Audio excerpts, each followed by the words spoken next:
we are, Southern Upland Way. Portpatrick area. So, here we are in Portpatrick, walking pole shadow in the SUW, and then we're going up, round, passing Stranraer, and then going towards Castle Kennedy. So that's sort of day one.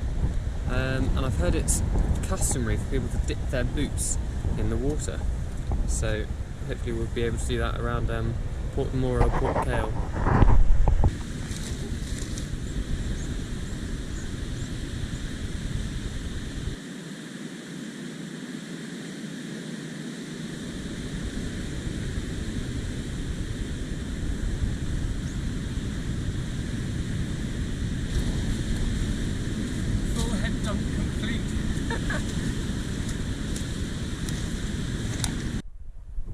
And there's the lighthouse, which means that once we get to it and turn right, we head away from the coast and eastwards into the mainland. So that's quite exciting. It's apparently a private lighthouse, so don't go knocking on the doors because someone actually lives there. And now, this is the last time we see the sea, and we take the road eastwards. I'm super chuffed. I've just found the first kists. So the kists, there are 13 en route. They're basically little minted coins, mementos, treasures, if you like, that you can pick up and take with you as memories. And there are 13 en route, I think I just said. They're all made by different artists. And yeah, they're kind of, you know, it's a bit like a, I don't know, not quite like geocaching or something, but it's quite fun. You can get these little coins, and this is the first one, so I'm really glad. I'm obviously going to try and get all 13. I think that'd be really nice at the end to finish with all 13, but yeah, hopefully I won't miss any. I was a bit worried that I wouldn't be able to find them because they're hidden slightly off route, so I'm not showing you where I am, of course, but the kist is here, the gate I was going through is here, and I was coming down this way, so actually you don't necessarily look back to find it, but yeah, let's have a look.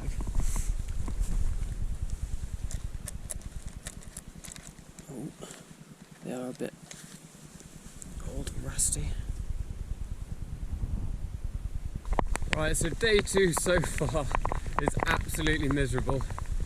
I'm freezing cold, it is raining really hard, and I look like a prick. I'm really glad I got this hat actually. I thought if it rains for 2 weeks I'll want something wide-brimmed and waterproof so that I actually don't have to wear a hood for 2 weeks solid. So I hate the sound of a hood, you know, you can't hear anything when you turn. But yeah, anyway, so we've been yomping along some roads. It's only been roads and it's only been rain so far this morning. I haven't had any breakfast yet, to be honest, because it was so cold and wet and miserable. I just wanted to get up and moving. So the plan is to make it to Castle Kennedy, and then I really hope that there's a cafe. Wow. Would you look at those trees? I hope they're colour grading or whatever format GoPro puts on this is going to look alright, but really cool. Right, let's hope we can get some coffee and put our feet up. Castle Kennedy is beautiful. Look at that one.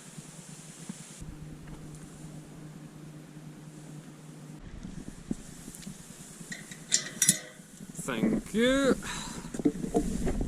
Right.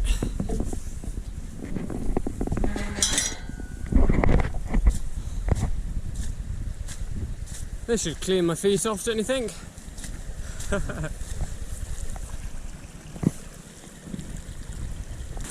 think getting your feet wet is just inevitable.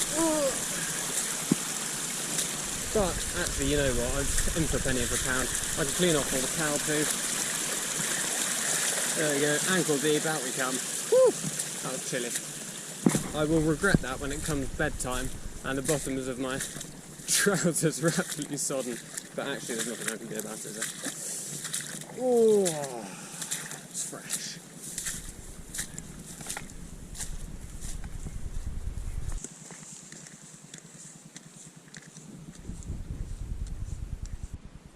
I can't not film this. It's absolutely stunning. Autumn is just amazing in the uplands.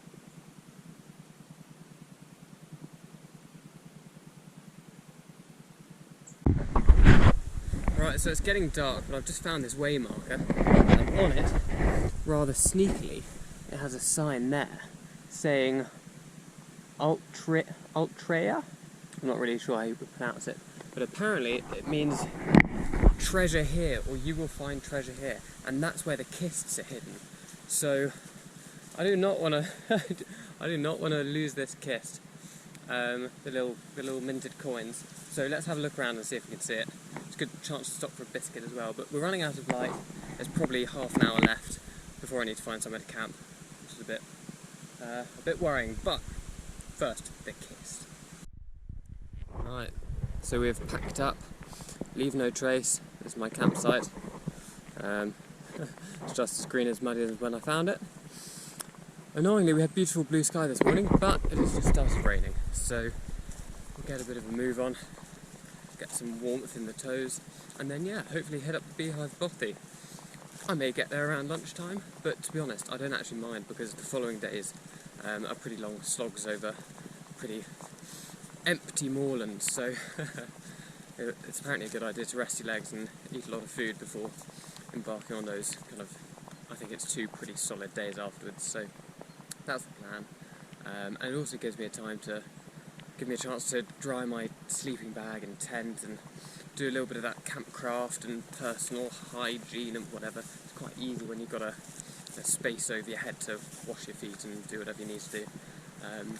So yeah, that's the plan. Head up to Beehive Bothy and now over this cool suspension bridge. I told you. I bloody told you. Oh, oh, oh, oh, oh. I got my pole stuck. Here's a fun little fact to you. I'm on day 3 of the Southern Upland Way, and I haven't seen a single other person on the trail. And I don't just mean a single other through hiker, I haven't even seen a single other day hiker. I haven't seen a single other person. In fact, I haven't even seen a farmer thinking about it. So I'm out in these huge, amazing open moors. And yeah, so far, day 3, haven't met a single person, full stop, on the trail. And I know you might be thinking, well yeah then, but why would anyone go to Scotland in late October, early November? It's just pissing it down every day. Yeah, fair enough. But now that we've got some blue sky, it's absolutely gorgeous. And yeah, haven't seen a single other person. So far the guidebook is right. Yeah, what was it? Least visited part of the UK? Oh, there's a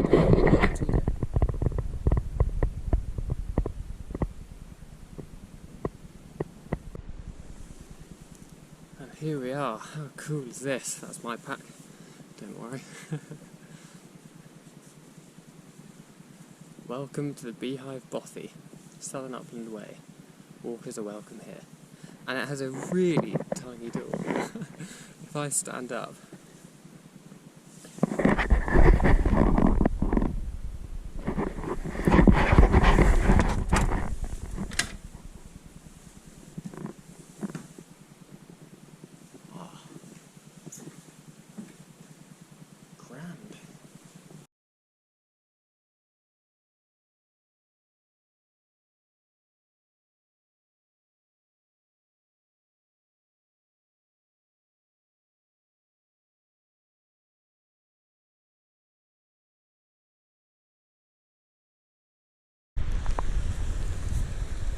I don't know if you can see the rain, but this is what...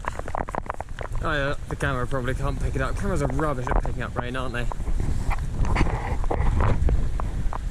This is what a weather warning of rain in Scotland looks like. To put it into context, I just filtered some water, and I took about a minute or 2 to filter some water from the stream. By the time I got back, I was so soaked that when I sat down to bottle it, I stood up and there was an enormous puddle. Okay, you probably can't hear me. Right, over and out. So the reason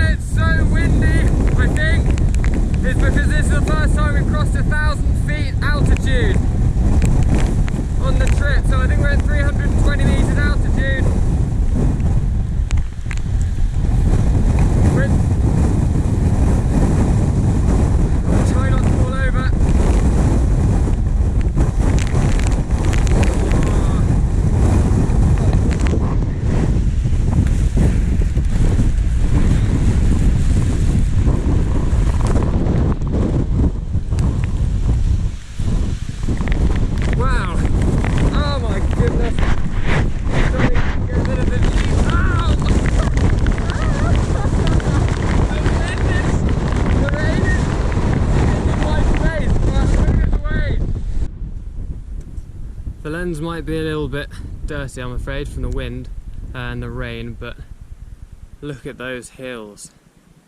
Those are the Galloway Hills, which is what I'll be walking over tomorrow. I'm going to be crossing that hill range. That's pretty cool. Right, well, I don't know if you can hear me, but this is our second trig point of the day. I think we're at 185-ish metres altitude, about 600 feet or something. Behind the trig point we've got the amazing Galloway Hills, so that's where we're walking tomorrow. When I say we, that's you and I, there's no one else here. But absolutely stunning view, and then down there somewhere should be Bargrennan, which is where the B&B is. Now, although you probably can't hear me, it is the only inn in the entire Galloway Forest Park. That's insane. So yeah, I properly made the most of staying there. Had a massive full Scottish breakfast this morning, complete with haggis and black pudding and all. Which was fantastic. Washed all of my dirty clothes in the shower with shower gel and then dried them all on the radiator. So I'm feeling much better and fresher and cleaner than ever. Did 2 yoga sessions this morning to try and sort my back out because I don't have a very good lower back. I injured it earlier this year, and carrying such a heavy pack isn't great. But yeah, so I'm feeling pretty good, and they even made me some packed lunches. They made me 2 packed lunches, one for today, and then I'll be staying at the White Lagan Bothy tonight, and then one tomorrow, as I then march on to reach St John's town of Dalry. It's called Dalry, not Dalry or whatever I try to call it. Dalry. So they've actually completely sorted my lack of food issues. That's fantastic. Wow, how great does this look? The hills look so foreboding. And I believe I'm meant to be crossing them. Like, properly crossing them. Today and tomorrow. I'm heading into Mordor. So apparently the waters of Trool up ahead in wet and wintry month can overflow and break the banks. Or break the banks. And looking up ahead, I reckon that, yeah, I mean, especially with Storm Aiden these past couple of days, look at that. I mean, the river is so... Oh, I've just noticed. I'm going to have to wade through this, so I better put my camera away now. But yeah, the river has broken its banks. That's the river, and that's a, well, it should be a copse, and that's what I'm going to have to wade through now. Right. Looks like I'll be wading through stream after stream today, folks. Yeah, thank God I like wild swimming and whatnot, because this is frigid. Oh. Thank you, Storm Aiden. Love you. Oh. Right, so I've got to the single bridge, aka the twin bridges, and yeah, there's this sign: at times of flood, cross bridge, turn right, follow path, and road to Calden's campsite. The campsite doesn't exist anymore as a forewarning, apparently. According to the guidebook, it's closed, which is a shame. In case you're wanting to use that, it doesn't exist. But yeah, it is a time of flood. As you've seen, I've been walking up to my knees. So annoyingly, I need to cross the bridge, follow the path, and then carry on until I get to a road. Now you see, in contrast to the bog, this makes for really quick going. And we're truly in the mountains that we saw yesterday.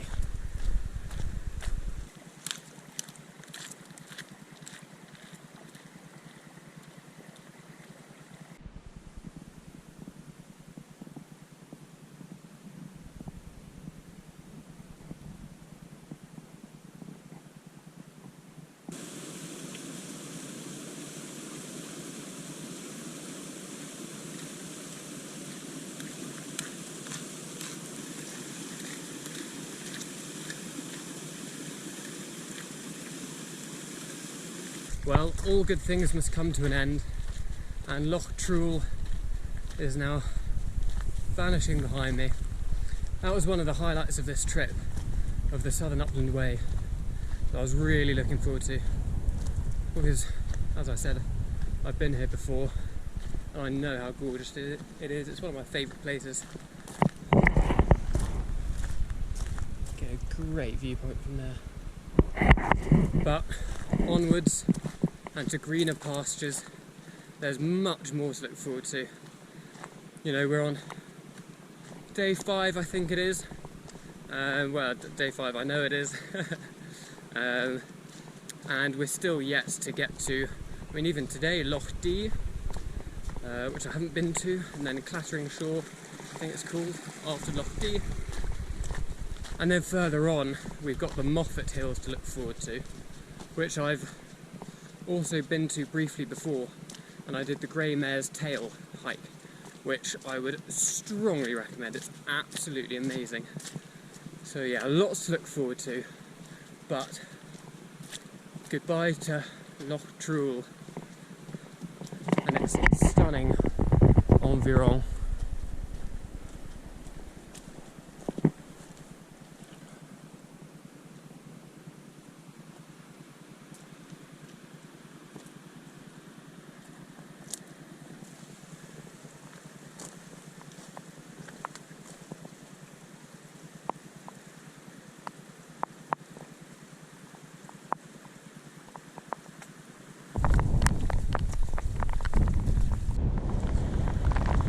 View behind, view left, view ahead. It looks like we're topping out over this mountain path. And we're heading down. Oh, I think I can see a bit of Loch D. And Storm Aiden is hitting us again with some more cracking rain. Woo! The one pro of these storm gusts. I look, they're behind me and they're pushing me down the hill. It's fantastic. Keep it up. There she is, boys and girls. Oh god, what's it called? White Lagan Bothy, with its Scottish flag painted on the end. I'm glad I saw it because there was no sign from the road or anything, so keep your eyes peeled. If you're doing it west to east like me, the Southern Upland Way, and it's on your right, and keep an eye open. Oh, it's quite wet, isn't it? Is that better? There she is.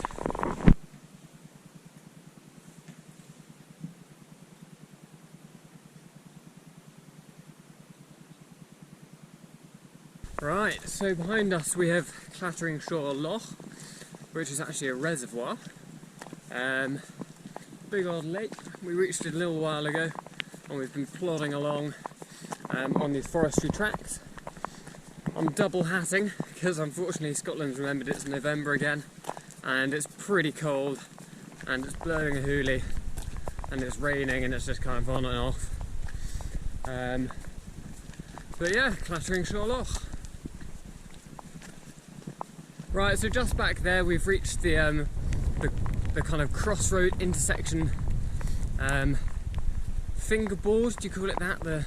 Those little things that point you in the direction, saying anyway that that's the pickup point for the end of stage 4 if you're getting accommodation. So what you would do if you're not wild camping, for example, you would get picked up there by an accommodation provider or someone like that, and then they'd drive you to Dalry, where you'd stay the night, and then tomorrow morning you'd get driven back here and then you keep walking to Dalry again.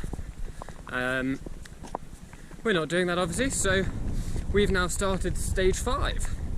The lovely views of the loch behind me and lots of red kites as well, which is very nice to see. They've been apparently very successfully reintroduced, and I can tell because I can see one just there. So that's nice, bit of wildlife on the trip. But yeah, so I think that means that we are now about 8.5 miles or something away from St John's town of Dalry, which the guidebook describes as a veritable metropolis compared to everywhere else we've been, because it even has pubs and shops and B&Bs.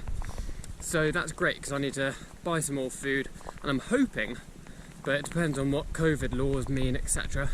I'm hoping I'll be able to get some real food as well. So camel up, as I like that phrase, camel up on some good pub food for supper, kind of early on in the day, and then I'll hike into the hills to camp and just have a little kind of, you know, pot noodle or something to have a bit of warmth before bed.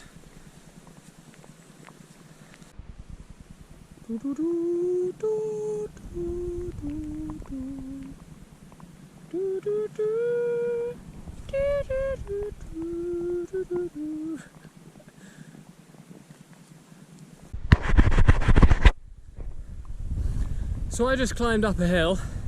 It's not actually on the route goes along here. The meanders down there, but I decided that I hadn't burned quite a few enough calories.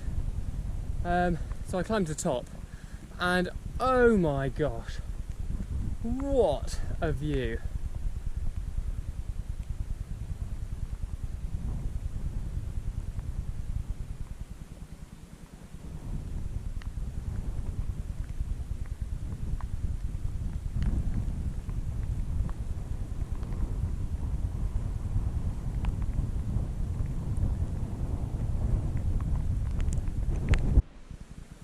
Wow. View behind what we've just climbed up and what we've crossed. And here to Dalry.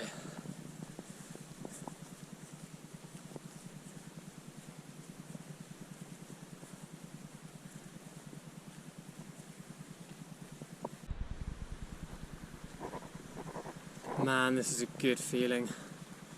Walking into Dalry on this cool little suspension bridge. Ooh, wow, it's jumping up and down as well. It's doing that boingy thing. Ooh, ooh, ooh, ooh. God, am I glad to be here.